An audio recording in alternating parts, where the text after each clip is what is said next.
Baik teman-teman, selamat datang kembali. Pada kesempatan kali ini saya akan membahas analisa saham harian untuk periode tanggal hari ini tanggal 12 April 2022 sampai dengan besok tanggal 13 April 2022. Jadi pada saat saya bahas adalah sesi 1 break ya. Saya akan bahas totalnya ada 16 saham. Ini bagian pertama saya akan bahas 8 saham, nanti bagian kedua saya akan bahas 8 saham yang lainnya. Saya mulai dahulu dengan yang pertama adalah saham untuk ADMR atau Adaro Minerals Indonesia Tbk. Jadi untuk ADMR ini untuk analisanya saya pakai grafiknya hourly ya. Kalau pakai daily karena kenaikannya dia sebelumnya tinggi ya, saya biasanya pakai menggunakan log scale. Jadi lebih enak kalau pakai hourly ya, jadi lebih kelihatan jelas. Jadi pada dasarnya di sini untuk garis support resistance sudah saya gambarkan setiap kelipatan 100 rupiah ya, seperti itu ya. Jadi dari atas kalau 2870 kalau dia gagal harusnya sih pasang trailing stopnya di 2800 atau maksimum di 2700, itu bagi yang sudah punya. Kalau misalnya belum pasang trailing stop atau stop loss yang sudah punya, jangan lupa pasang ini. Sebenarnya kalau dia turun di bawah 2500 sudah harus jual sebagian ya, seperti itu ya. Kalau turun lagi di bawah 2500 jual dulu semuanya. Mungkin ada yang tanya, oh Pak Sunar ini sebelumnya kan sempat kena turun di bawah 2500 ya kan. Jadi kalau sudah pasang ya harus sudah, berarti strateginya kalau misalnya sudah kena trailing stop ya, kita kalau mau buyback boleh tunggu buy weakness di area sekitar 2500 lagi ya, atau 2400. Jadi kalau dia koreksi di bawah 2500 kalau berhasil rebound barusan kita buy, itu seperti itu ya strateginya. Jadi pasang automatic order itu untuk buy weakness, karena kalau kita lihat di sini ini kurang lebih areanya ya, resistance sebelumnya, kemudian dia pullback, dia breakout lagi setelah konsolidasi pendek di sini ya. Seperti itu ya. Jadi pada dasarnya kalau yang belum punya, kalau mau tunggu ya tunggu di 2500. Artinya kalau dia koreksi di bawah 2500 kalau berhasil rebound barusan kita buy, atau maksimum kalau mau tunggu di bawah lagi tunggu di 2200. Tapi kalau dia turun di bawah 2200 jangan buy on weakness lagi ya. Kecenderungan dia kan uptrendnya sudah selesai ya, seperti itu ya. Jadi jangan sampai kita itu kalau buy on weakness nanti ujung-ujungnya jadinya tangkap pisau jatuh, dia uptrendnya sudah selesai ya, seperti itu ya. Jadi saya takutnya seperti itu, makanya dua area aja untuk buy and weakness bagi yang belum punya. Yang sudah punya kalau mau tambah lagi atau average up, tunggu kalau dia sudah berhasil naik ke atas 2700 buy yang atau tambah lagi ya istilahnya ya. Kalau belum punya, kalau mau buy hasil akhir silakan. Kemudian setiap lipatan 2800 ya, jadi gampang banget ya.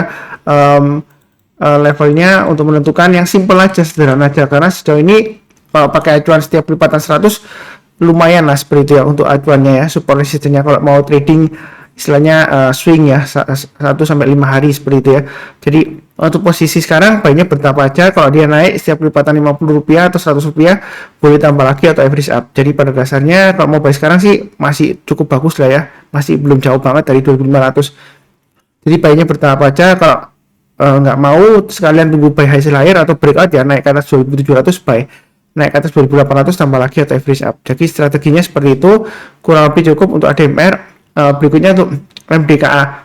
Jadi kalau kita lihat di sini MDKA dia masih jalurnya masih lumayan bagus ya, naik ya.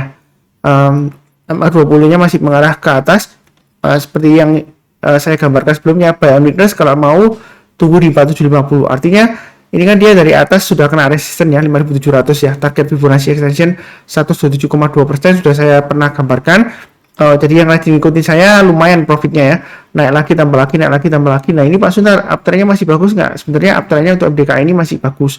Jadi yang sudah punya jangan lupa pasang trailing stopnya di 5225. Kalau misalnya sudah kena, nanti kalau kita mau buyback boleh buy weakness di area 4750 atau 4400 ya, kurang lebih ya 4400 atau 4500, atau sekalian buy hasil higher. Jadi kalau dia berhasil breakout ke atas 5600 kita buy, naik ke atas 5700 tambah lagi.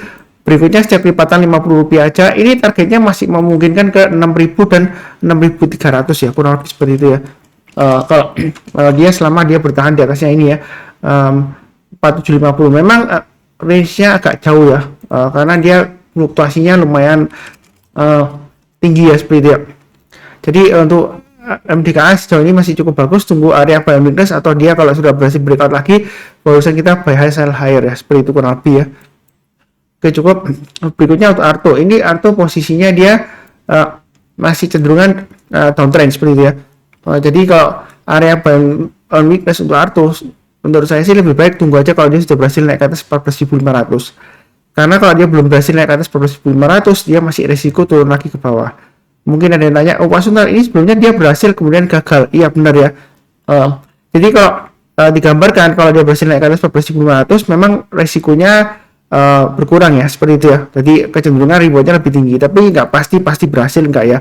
Karena sejauh ini kalau kita perhatikan mundur ke belakang ya, selama dia bertahan di atas 14.500 ya, penutupannya ya, dia masih ada peluang untuk naik lagi ya, paling tidak ya 16.000 ya, paling dekat banget. Kalau dia naik lagi boleh tambah lagi ya, target berikutnya di 16.875. Jadi ini sudah pernah saya gambarkan, nggak saya rubah-rubah garisnya. Ini masih strong downtrend. Kalau mau beli sekarang masih resiko.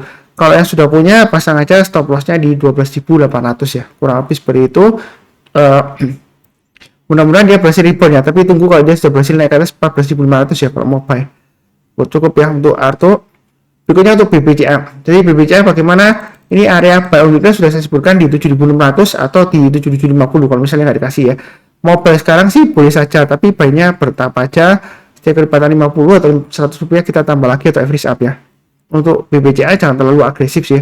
Yang penting di sini ada dua area ya, buy on weakness-nya 7.600 atau 7.350, kurang lebih seperti itu. Jadi kalau dia turun berhasil rebound atau mantul barusan kita buy ya. Berikutnya setiap kenaikan 50 rupiah atau 100 rupiah kita tambah lagi atau average up. Jadi ini area konsolidasinya ya, support resistennya. Ya mudah-mudahan aja dia berhasil breakout ke atas 7950, target berikutnya di 8250 ya. Kurang lebih seperti itu. Mudah-mudahan lancar. Berikutnya untuk Harum. Jadi kalau kita perhatikan di sini untuk Harum ya, dia turun naik turun ya, naik. Ini kita lihat bentuknya seperti double bottom di sini ya. Memang ini double bottom ya, W ya. Seperti dia. Dari kalau dia breakout, kita tinggal ukur aja ketinggiannya ya. Sebelumnya sudah saya sempat berikan ya, area buy weakness-nya di 11.850 dan 11.175. Ini waktu dia naik ya, saya sudah bahas ya. Jadi yang ngikutin saya harusnya sudah ikutan buy, walaupun di sini gagal, tapi kan saya sudah sebutkan garis-garisnya sudah saya berikan ini.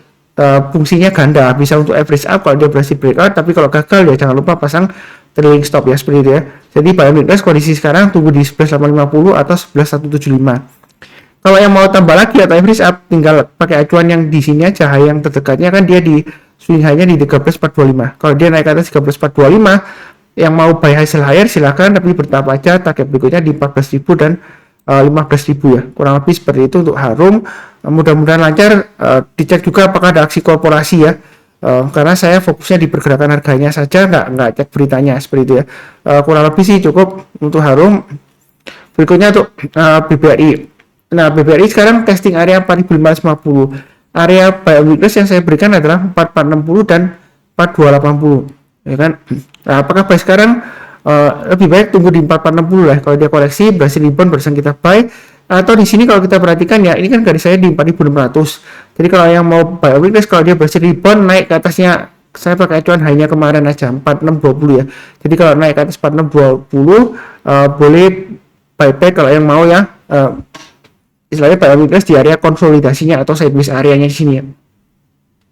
Karena sebelumnya dia kurang lebih di range-nya support resistennya 4.550 sampai dengan 4.750. Ya kurang lebih seperti itu.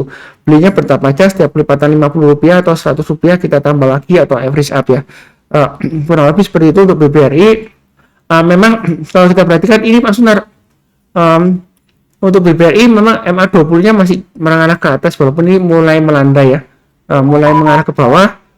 Tapi di sini harganya sudah di bawahnya MA20. Jadi kalau kita mau buyback atau spekulasi buy weakness, tapi jangan terlalu banyak-banyak karena masih resiko. Ya seperti itu ya. Kita belinya kalau dia naik kita tambah lagi atau average up, tapi kalau turun jangan di average down ya, jangan hold ya seperti itu ya. Nanti ruginya makin dalam. Ya kurang lebih seperti itu. Oke, berikutnya untuk Boga. Kalau kita perhatikan Boga di sini support resistennya ya, supportnya 1380, resistennya di 1435. Jadi dia di tengah-tengahnya. Kita tunggu aja kalau dia berhasil breakout ke atas ya. Kalau mau buy hasil layar ya, naik ke atas 1420 buy, naik ke atas 1435 tambah lagi seperti itu ya. Memang sebelumnya di sini gagal, tapi kita jangan terlalu kaku ya.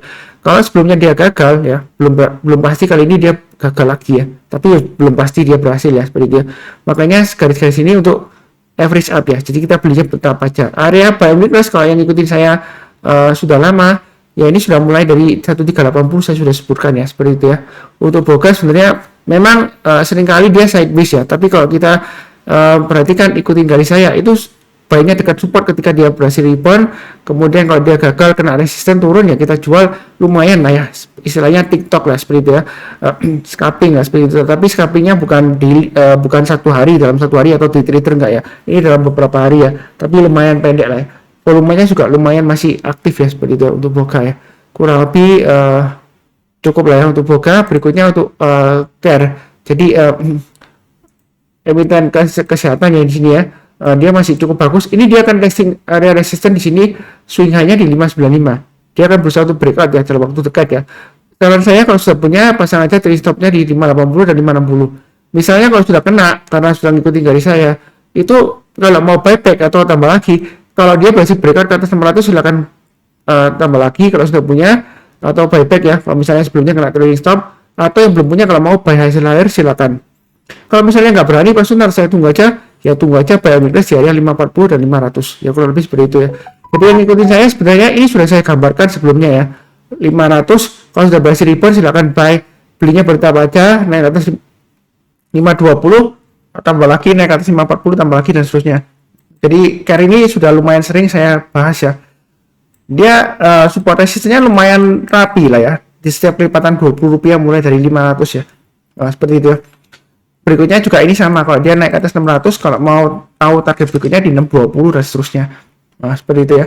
Ya mudah-mudahan aja lancar, kurang lebih cukup. Seperti biasanya tujuan saya berikan pada saat sesi satu break, karena nanti sebelum penutupan kalau misalnya masih bagus sesuai dengan yang Pak Sunar bahas ya, masih di atas supportnya, silakan buy ya sebelum marketnya close. Atau kalau misalnya Pak Sunar ini penurunannya dalam, kalau sudah nonton videonya Pak Sunar ya, berarti tahu kira-kira pasang trailing stopnya atau stop lossnya di mana ya, kurang lebih seperti itu. Yang barusan kenal channel Saham Profit, jangan lupa subscribe, jangan lupa like, kemudian nyalakan lonceng notifikasinya. Seperti biasanya saya doakan selalu semuanya selalu sehat, selalu damai dan sejahtera ya, itu yang paling penting. Amin, terima kasih banyak. Sekian, jangan lupa cek untuk bagian kedua ya, untuk yang 8 saham lainnya.